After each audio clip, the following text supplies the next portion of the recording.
नमस्कार बंधुओं, बहुत बहुत स्वागत है आप सभी का आपके अपने ऑनलाइन इंस्टीट्यूट निशांत ज्ञान के यूट्यूब प्लेटफॉर्म पर। मैं नितिन उपाध्याय आपका स्वागत करता हूं, अभिनंदन करता हूं आज के अपने इस सेशन में।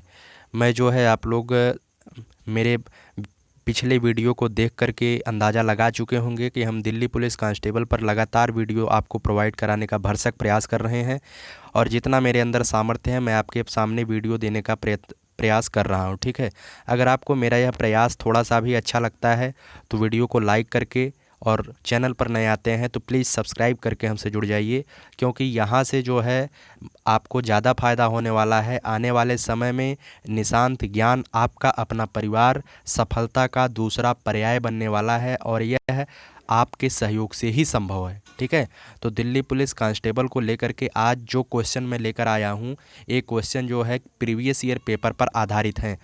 कोई क्वेश्चन प्रीवियस ईयर पेपर का है तो कोई बाहर से उठाया गया है। हालांकि 20-25 क्वेश्चन है, 25 क्वेश्चन मैंने लिया है, लेकिन ये 25 क्वेश्चन जो है कहीं ना कहीं आपकी परीक्षा में देखने को मिल सकते हैं और अति संभावित प्रश्न मैंने आपके सामने दिया है। ठीक है, तो मैंने एक टाइटल लगाया है, अभी नहीं शुरू किए तो अब से शुरू करें। ठीक है, अगर आपने तैयारी अभी भी नहीं शुरू की है, मन से नहीं जुटे हैं, तो आज से ही जुट जाइए, क्योंकि आज जब जागो तभी सवेरा है। ठीक है, तो जब भी आप जाग जाएंगे तभी से आपके लिए सवेरा शुरुआत हो जाएगा। ठीक है, तो चलिए शुरू करते हैं आज का श्रृंखला, दिल्ली पुलिस कांस्टेबल के प्रीवियस ईयर पेपर पर आधारित क्वेश्चनों की श्रृंखला को। ठीक है, पहला क्वेश्चन है आपके सामने, द्रव्य के माध्यम से किया जाने वाला लेन देन क्या कहलाता है। ठीक है, तो द्रव्य के माध्यम से किया जाने वाला लेन देन क्या कहलाता है। आपके सामने 4 ऑप्शन दिए गए हैं, ऑप्शन को देखिएगा आप। पहला ऑप्शन है क्रय विक्रय, दूसरा ऑप्शन है प्रत्यक्ष विक्रय, तीसरा ऑप्शन है वस्तु विनिमय, चौथा ऑप्शन है नोटा। नोटा का मतलब है नन ऑफ दीज। ठीक है, नन ऑफ द एबव, इनमें से कोई नहीं। ठीक है, तो सबसे पहले मैं आपको बताना चाहूँगा द्रव्य का मतलब क्या होता है। इस द्रव्य का मतलब होता है दोस्तों, इस द्रव्य का मतलब होता है धन। ठीक है, तो धन के द्वारा देखिएगा, इस द्रव्य का मतलब आप पदार्थ से न लगाइएगा, क्योंकि अर्थशास्त्र की भाषा में इस द्रव्य का मतलब होता है धन, और धन के द्वारा जो लेन देन किया जाता है उस लेन देन को क्रय विक्रय कहा जाता है। और यह जो है वस्तुओं के लेन देन की सबसे महत्वपूर्ण प्रणाली है द्रव्य। ठीक है, तो द्रव्य प्रणाली क्रय विक्रय कहा जाता है, धन के माध्यम से जो लेन देन किया जाता है। और आज भी यही चलता है, हम 10 रुपया लेते हैं तो सामान लेकर घर चले आते हैं। ठीक है, तो इसे कुछ लोग वस्तु विनिमय कहेंगे, लेकिन आप भ्रम की स्थिति में न पड़िएगा। द्रव्य के माध्यम से जो लेन देन किया जाता है उसे क्रय विक्रय कहा जाता है। ठीक है, तो चलिए चलते हैं अगले क्वेश्चन की तरफ। अगला क्वेश्चन है, बहुत ही आसान क्वेश्चन तो नहीं है, आसान भी नहीं कहा जा सकता है और कठिन भी नहीं कहा जा सकता है। ठीक है, तो देखिएगा क्वेश्चन को, विश्व बैंक की कौन सी आनुवंशिक संगठन गरीब विकासशील देशों को शून्य ब्याज दर पर लोन प्रदान करता है। ठीक है, तो विश्व बैंक का कौन सा आनुवंशिक संगठन है जो गरीब देशों को शून्य ब्याज दर पर लोन प्रदान करता है। ठीक है, तो ऑप्शन नंबर ए है अंतर्राष्ट्रीय मुद्रा कोष, बी है एशियाई विकास बैंक, सी है अंतर्राष्ट्रीय विकास संघ, डी है अंतर्राष्ट्रीय वित्त निगम। अगर आपको आंसर आता है तो आप कमेंट बॉक्स में कमेंट करिए, हम आपको 5 सेकंड का वक्त देते हैं। ठीक है, चलिए इसका जो राइट आंसर है ऑप्शन नंबर सी सही है, अंतर्राष्ट्रीय विकास संघ। अंतर्राष्ट्रीय विकास संघ जो है विश्व बैंक का एक आनुवंशिक संगठन है जो मुख्य रूप से गरीब विकासशील देशों को शून्य ब्याज पर दीर्घकालीन ऋण प्रदान करता है। ठीक है, अगर इसकी स्थापना की बात की जाए तो इसकी स्थापना जो है 1960 ईस्वी में हुआ था। कब हुआ था? 1960 में अंतर्राष्ट्रीय विकास संघ की स्थापना हुई थी। और इसका मुख्यालय की अगर बात की जाए तो वाशिंगटन डीसी में है। कहाँ है? वाशिंगटन डीसी में इसका मुख्यालय है। ठीक है, तो वर्तमान समय में अगर बात की जाए इसमें कितने देश शामिल हैं, तो वर्तमान समय में 173 देश शामिल हैं अंतर्राष्ट्रीय विकास संघ में। ठीक है, तो उम्मीद करता हूँ इस क्वेश्चन से रिलेटेड जितने भी इंपॉर्टेंट फैक्ट थे मैंने आपको बताने की प्रयत्न किया है। ठीक है, चलिए अगले क्वेश्चन पर चलते हैं। अगला क्वेश्चन है, भारत सरकार ने ट्राइफेड की स्थापना कब की थी? सबसे पहले आपके सामने एक शब्द आता है ट्राइफेड। अब इस ट्राइफेड का मतलब समझिए क्या होता है। ट्राइफेड का फुल फॉर्म होता है दोस्तों, ध्यान से सुनिएगा फुल फॉर्म को, the tribal cooperative marketing development federation of India. ठीक है, the tribal cooperative marketing development federation of India. ठीक है, अगर बात की जाए इसकी स्थापना कब हुई थी, तो इसकी स्थापना जो है 1987 में हुई थी। और इसकी स्थापना का उद्देश्य क्या था? इसकी स्थापना का उद्देश्य था आदिवासी लोगों द्वारा जंगल में जो सामान एकत्रित किए जाते हैं, अर्थात जो जंगली सामान बनाए जाते हैं आदिवासी लोगों के द्वारा, उसे सही दाम पर बिकवाने की व्यवस्था कराना, यही इस ट्राइफेड का मुख्य उद्देश्य था। अगर बात की जाए इस क्वेश्चन के राइट आंसर की, तो इसका राइट आंसर है ऑप्शन नंबर सी, 1987। चलिए अगले क्वेश्चन पर चलते हैं। निम्नलिखित में से कौन व्यक्तिगत स्वतंत्रता का एक बांध है? व्यक्तिगत स्वतंत्रता का एक बांध है, इसका जो राइट आंसर मैं आपको बता दूं, बंदी प्रत्यक्षीकरण। मौलिक अधिकारों के उपचार के संदर्भ में बंदी प्रत्यक्षीकरण का विशेष महत्व है। और वह क्या महत्व है? इसके अंतर्गत यह प्रावधान है कि किसी भी बंदी बनाए गए व्यक्ति को अविलंब न्यायालय के समक्ष प्रस्तुत करना होता है। जैसे कोई व्यक्ति बंदी बना लिया जाता है और उसे जो है 24 घंटे के भीतर न्यायालय के समक्ष, मजिस्ट्रेट के समक्ष, निकट के मजिस्ट्रेट के समक्ष प्रस्तुत किया जाना चाहिए। ठीक है, और यह जो रिट दायर कर सकता है, यह रिट जो दायर किया जाता है, यह जो बंदी बनाया गया है उसके निकट का पारिवारिक सदस्य या कोई सगा संबंधी दायर कर सकता है। ठीक है, तो बंदी प्रत्यक्षीकरण को व्यक्तिगत स्वतंत्रता का बांध कहा जाता है। ठीक है, तो उम्मीद करता हूँ चीज़ें आपको समझ में आ गई होंगी। चलिए आगे बात करते हैं। किस वर्ष भारत के किसी राज्य को सर्वप्रथम भाषाई आधार पर पृथक किया गया था? बहुत ही फेमस क्वेश्चन है, पिछले कई सालों से क्वेश्चन देखने को हमें परीक्षाओं में मिल रहे हैं। जो इसका राइट आंसर है option number C, right answer है 1953। वर्ष 1953 में आंध्र प्रदेश, कौन सा प्रदेश? आंध्र प्रदेश भाषाई आधार पर गठित होने वाला पहला राज्य था। हालांकि जब पहली बार आंध्र प्रदेश को भाषाई आधार पर पृथक किया गया था तो इसका व्यापक विरोध हुआ था। और एक नाम था, एक व्यक्ति थे जिनका नाम था श्री रामुलू। क्या नाम था? श्री रामुलू नाम था उनका। श्री रामुलू के निधन के बाद इस मांग को अंततः स्वीकार करना पड़ा। अर्थात जो श्री रामुलू थे, इन्होंने एक नेतृत्व किया था विरोध करने वालों का, और इनके मृत्यु के बाद जो है इस मांग को स्वीकार किया गया। और भाषा, अधिकतर जो दक्षिण भारत के राज्य हैं उन राज्यों को भाषा के आधार पर ही पृथक किया गया। ठीक है, तो उम्मीद करता हूँ चीज़ें आपको समझ में आ गई होंगी। 1953 आंध्र प्रदेश भाषा के आधार पर पृथक होने वाला पहला राज्य था। चलिए अगले क्वेश्चन पर चलते हैं। निम्नलिखित में से समवर्ती सूची की अवधारणा कहाँ से लिया गया है? तो बहुत ही आसान क्वेश्चन है। समवर्ती सूची की अवधारणा कहाँ से लिया गया है? ऑस्ट्रेलिया से। ठीक है, तो ऑस्ट्रेलिया से समवर्ती सूची ली गई है। अगर आपने ये चीज़ें नहीं पढ़ी हैं तो हमारे वीडियो के प्लेलिस्ट में जाइए, मैंने अच्छे से बताया है कि संविधान में कौन सा चीज़ कहाँ से लिया गया है। ठीक है, तो इसे ध्यान रखिएगा, यहाँ से क्वेश्चन पूछे जाते हैं। अगला क्वेश्चन है, भारतीय संविधान में कौन से संशोधन अधिनियम ने पंचायती राज प्रणाली को संवैधानिक दर्जा दिया था? बहुत ही इंपॉर्टेंट क्वेश्चन है और बहुत ही फेमस क्वेश्चन है वनडे एग्जाम का। वनडे एग्जाम में बहुत बार ऐसे क्वेश्चन पूछे गए हैं। जो इसका राइट आंसर अगर आपको आता है तो कमेंट बॉक्स में कमेंट करिए, मैं आपका इंतजार 5 सेकंड करता हूँ। ठीक है, जो इसका राइट आंसर है ऑप्शन नंबर सी सही है, 73वां। भारतीय संविधान का 73वां संविधान संशोधन अधिनियम पंचायती राज प्रणाली के संवैधानिक दर्जा प्रदान किया था। ठीक है, अगर बात की जाए किस समिति के द्वारा यह सिफारिश की गई थी, तो इस समिति का नाम ध्यान रखिएगा, यलियम सिंघवी समिति थी।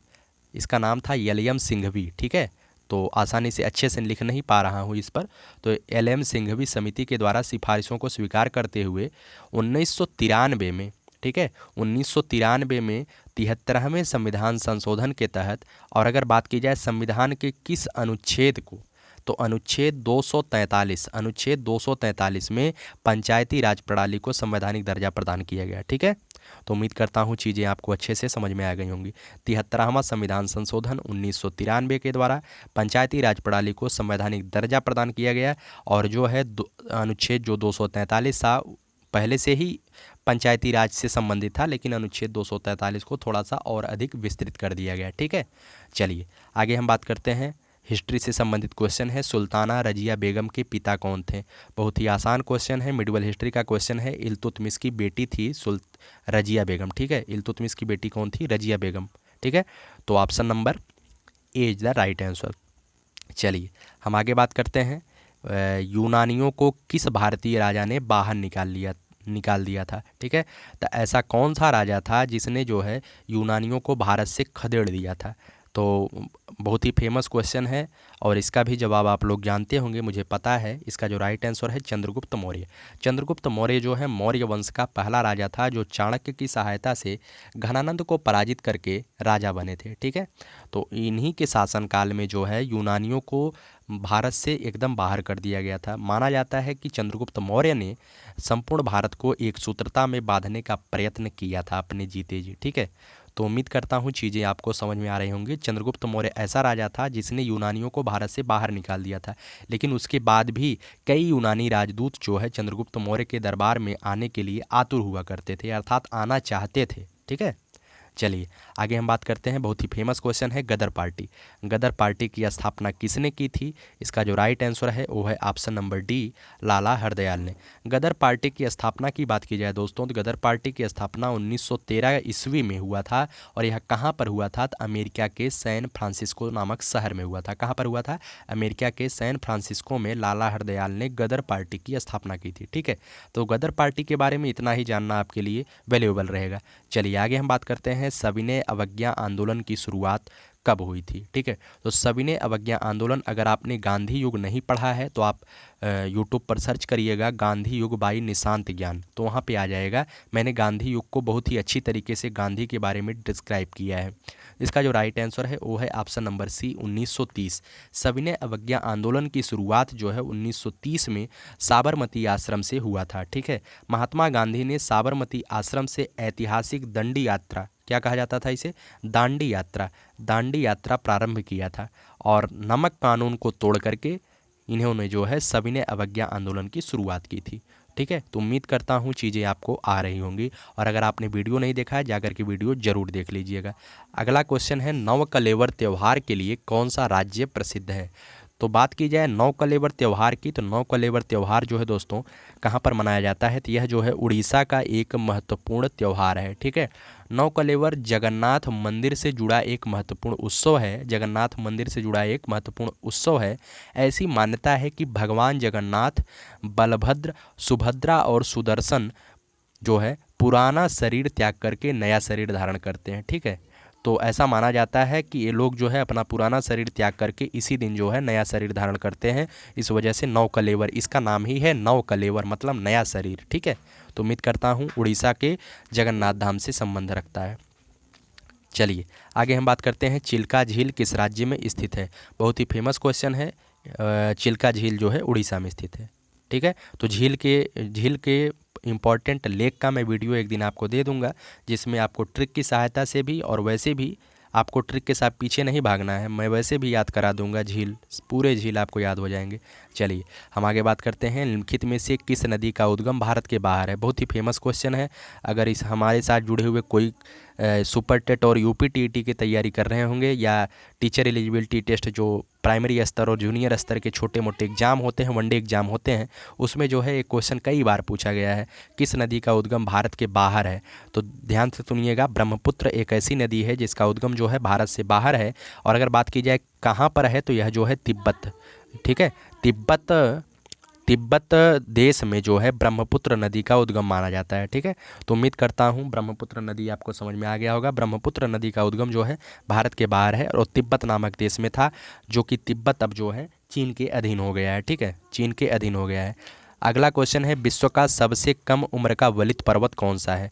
ये भी क्वेश्चन इंपॉर्टेंट है और अगर नहीं पढ़े हैं तो आपके लिए कठिन होगा, लेकिन अगर आप पढ़े हैं तो बहुत ही सरल क्वेश्चन है माना जाएगा।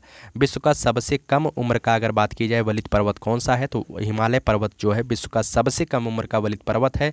अगर बात की जाए ऐसा कौन सा पर्वत है जो सबसे अधिक उम्र का वलित पर्वत है, तो अरावली पर्वत है। ठीक है, अरावली पर्वत सबसे अधिक उम्र का वलित पर्वत है और सबसे कम और मतलब सबसे नया वलित पर्वत जो है हिमालय है और सबसे पुराना वलित पर्वत जो है अरावली है। ठीक है, तो उम्मीद करता हूँ आपको समझ में आ गया होगा। चलिए बहुत ही इंपॉर्टेंट क्वेश्चन, चाय का सर्वाधिक बड़ा उत्पादक राज्य कौन सा है? तो चाय का सबसे बड़ा उत्पादक राज्य जो है असम को माना जाता है। ठीक है, असम में क्या पाया जाता है? सबसे ज़्यादा चाय पाई जाती है। चलिए अगले क्वेश्चन पर चलते हैं। अगला क्वेश्चन है निम्नलिखित में से कौन वर्षा का एक रूप नहीं है? ऑप्शन नंबर ए है हिमपात, बी है वर्षा, सी है कोहरा, डी है ओला। ठीक है, देखिए जब वर्षा होती है तो कभी कभार जो है ओले भी पड़ जाते हैं और कभी कभार जो है हिमपात भी हो जाता है, अर्थात बर्फ़ भी पड़ जाता है। लेकिन कोहरा जो है वर्षा का रूप नहीं है, इसे कोहरे को इंग्लिश में फॉग कहते हैं, स्मॉग कहते हैं। ठीक है, तो यह जो है ठंडियों के सीजन में पड़ता है, वर्षा का रूप नहीं माना जाता है। Option number C is the right answer. चलिए अगले क्वेश्चन की बात करते हैं। अगला क्वेश्चन है निम्नलिखित में से विद्युत चुंबकीय तरंग कौन सी है। इनमें से विद्युत चुंबकीय तरंग की बात करनी है। अगर आपको इन चारों ऑप्शन में से आपको ऑप्शन आ रहा है तो बताइएगा उत्तर इसका। आपको मैं 5 सेकंड देता हूँ। जो इसका राइट आंसर है वो है अवरक्त किरणें। अवरक्त किरणें जो है विद्युत चुंबकीय तरंगों की श्रेणी में आती हैं। ठीक है, अवरक्त किरणें इज द राइट आंसर। चलिए आगे बात करते हैं। विमानों की ऊंचाई ज्ञात करने के लिए किस यंत्र का प्रयोग किया जाता है। देखिएगा, आपका जब दिल्ली पुलिस कांस्टेबल के सिलेबस को आप देखेंगे तो वहाँ पर लिखा गया है साइंस एंड टेक्नोलॉजी। जब यहाँ पर साइंस एंड टेक्नोलॉजी लिख दिया तो इसका मतलब आपसे कहीं से भी क्वेश्चन पूछा जा सकता है।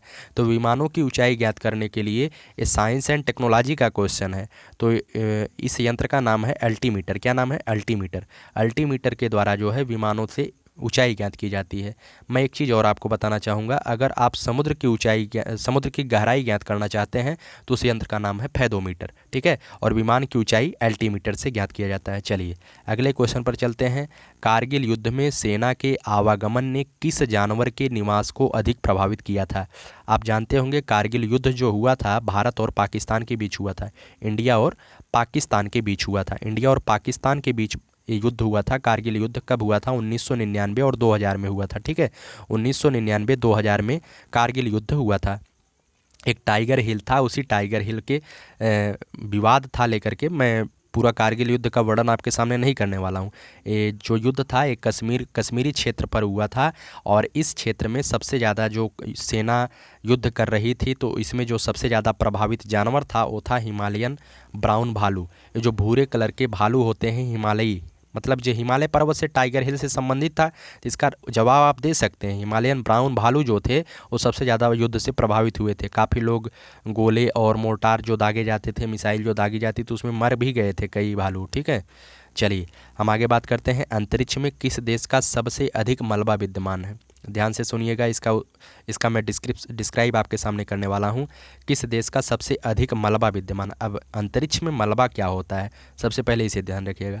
1945 में जब द्वितीय विश्व युद्ध समाप्त होता है, ध्यान से सुनिएगा, 1939 से लेकर के 1945 तक द्वितीय विश्व युद्ध चलता है।